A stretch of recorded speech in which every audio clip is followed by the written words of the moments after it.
मेरे चैनल से जुड़े हुए बिहार के तमाम शिक्षक भाई बहनों का नमन। दोस्तों, विशिष्ट शिक्षकों के नियमावली में हो रहा है संशोधन।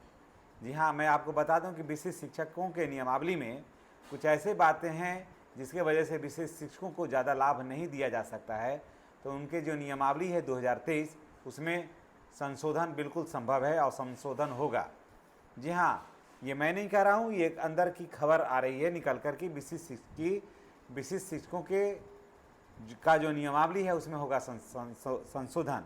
आप कहिएगा कि क्यों होगा, तो अभी आपको पता होगा कि 9 सदस्यीय जो कमेटी बनी है, तो 9 सदस्यीय जो कमेटी बनी तो उसमें सेवा निरंतरता, वेतन संरक्षण और उसके बाद उसमें है वरीयता का निर्धारण, ये सारा कुछ है, और उसके बाद प्रमोशन है। ये सब बातें समाहित है और ये सब बातों पर वहाँ चर्चा होना है। जब ये सब बातों पर चर्चा होगी तो सबसे ज़्यादा कठिनाई होगी या आड़ों हाथ लिया जाएगा विशिष्ट शिक्षकों के नियमावली को। कारण कि जब नियमावली में संशोधन होगा ही नहीं तो आखिर विशिष्ट शिक्षकों को सेवा निरंतरता मिलेगा कैसे। कारण कि वहाँ देखिए, वहाँ सेवा निरंतरता जो शब्द है जोड़ा हुआ है, ये बीपीएससी वालों पर तो लागू होगा नहीं सेवा निरंतरता।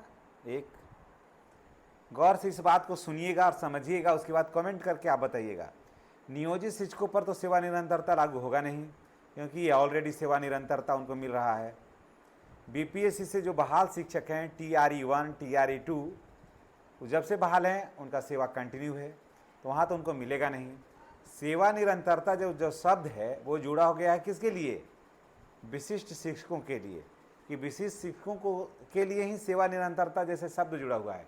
वेतन संरक्षण जुड़ा हुआ है, ये भी है किसके लिए? विशिष्ट शिक्षकों के लिए। बीपीएससी वाले शिक्षकों के लिए नहीं है, ना नियोजित शिक्षकों के लिए है।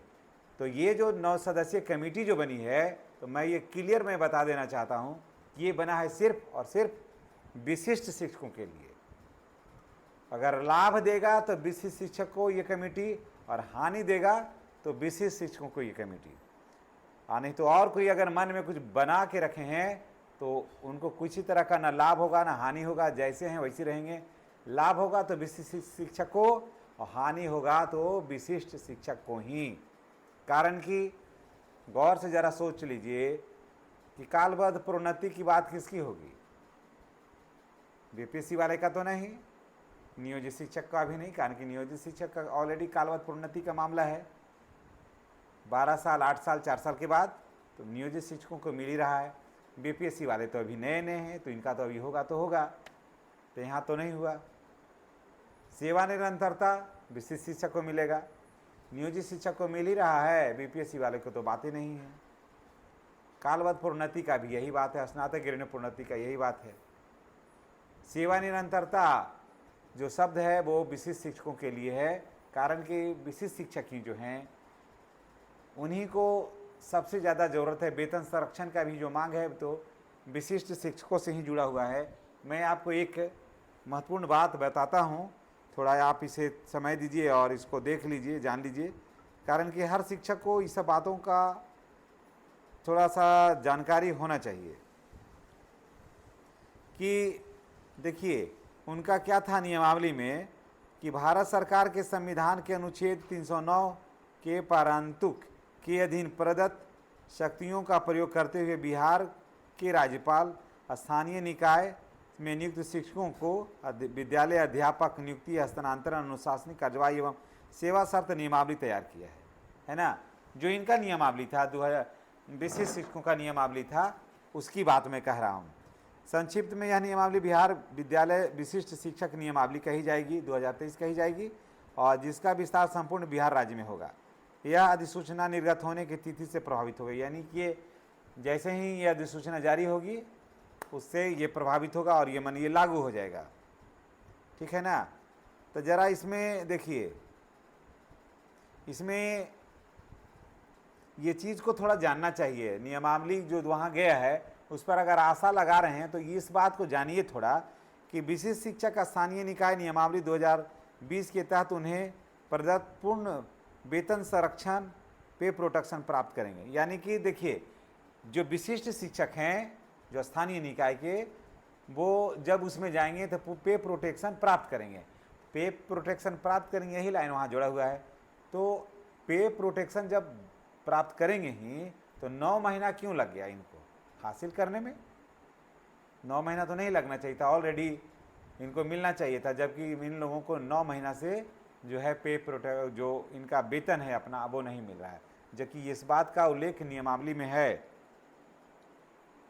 इसके अलावा यह नियमावली प्रभावित होने पर इनका वेतन फिटमेंट मैट्रिक्स के अनुसार देय होगा। अन्य भत्ते राज्य सरकार में प्रचलित दरों महंगाई भत्ता, मकान किराया भत्ता, चिकित्सा, शहरी परिवहन भत्ता आदि शामिल है। फिटमेंट मैट्रिक्स अनुगलग्नक क के अनुसार होगा। फिटमेंट मैट्रिक्स का नियमावली के अनुसार विशिष्ट शिक्षकों की नियुक्ति में इंगित है। अब देखिए, ये तो हो गया उनका वेतन का। नियमावली में आइए, हम ज़्यादा नहीं 1 से 8 तक के थोड़ा सा हम बता देते हैं कि इनकी प्रोन्नति में भी है, इसलिए मैं बता रहा हूँ ये सब लाइन कि ये सब चीज़ वहाँ जोड़ा हुआ है। जोड़ा गया है तो क्यों जोड़ा गया है, थोड़ा इसको भी पढ़ लेते हैं, फिर हम और भी चर्चा करते हैं। कक्षा 1 से 5 तक के विशिष्ट शिक्षक अगर प्रोन्नति होंगे तो क्या कहाँ जाएंगे? कक्षा 6 से 8 तक के शिक्षक वो बनेंगे विशिष्ट शिक्षक के रूप में। कब? 8 वर्ष हो जाएगा तब, और रिक्ति उपलब्ध होने पर। फिर कक्षा 6 से 8 के जो शिक्षक होंगे विशिष्ट शिक्षक, सामान्य कक्षा 6 से 8 के ही शिक्षक रहेंगे, वो वरीय शिक्षक होंगे। कब? 8 साल के हो जाएंगे, 8 वर्ष जब हो जाएगा तब। तो ये 8 वर्ष कब हो जाएगा? नई नियुक्ति होगी तब। ऐसा तो रहता तो 8 वर्ष तो नियोजित जब से थे तब से तो नहीं, माने नए नियमावली के तहत, यानी नई बहाली है, 8 वर्ष पूरा गया तब, ये नियमावली में है ना। तो जब तक नियमावली में संशोधन नहीं होगा तब तक नियोजित विशिष्ट शिक्षकों को तो कुछ मिलेगा नहीं।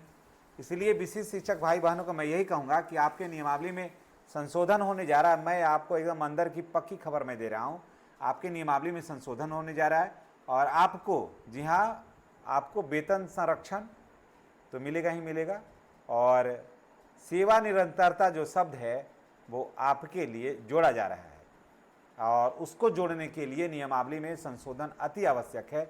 इसलिए जितने भी विशिष्ट शिक्षक भाई बहन हैं, मैं बता दूं कि जितने भी विशिष्ट शिक्षक भाई बहन हैं, वो उन सबको मैं बता दूं कि सेवा निरंतरता जैसे शब्द को सिर्फ जोड़ने के लिए पूरा नियमावली में परिवर्तन हो रहा है, समझ गए?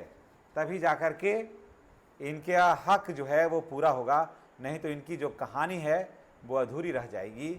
और जो यहाँ से नियोजित से जो विशिष्ट बने हैं, वहाँ सबसे ज़्यादा अगर कोई ठगा महसूस करेगा या कर रहा है तो विशिष्ट शिक्षक कर रहा है। तो विशिष्ट शिक्षकों के लिए ये अति आवश्यक था कि नियमावली है, ये इनके पैर में ना सबसे बड़ा वाधक बना हुआ आगे बढ़ने का, है ना, कांटा बना हुआ है। तो इस राह से कांटे को निकालने के लिए नियमावली में संशोधन अति आवश्यक था, इसलिए इनके नियमावली में संशोधन होगा। और ये कमेटी जो है ना, सिर्फ ये कहेगी कि विशिष्ट शिक्षकों के नियमावली में संशोधन के लिए थोड़ा टाइम दीजिए, और उसके बाद सरकार जाएगी चुनाव में, लेकिन संशोधन बिल्कुल तय है। तो जितने भी नियोजित शिक्षक, विशिष्ट शिक्षक भाई बहन हैं, मैं उनको बता दूं कि आपका नियमावली में हो रहा है परिवर्तन। आप वेट करिए, हो सकता है कि आपके लिए कुछ बेहतर खबर और भी निकल कर आए। धन्यवाद। चैनल पर नए हैं तो सब्सक्राइब कर लीजिएगा।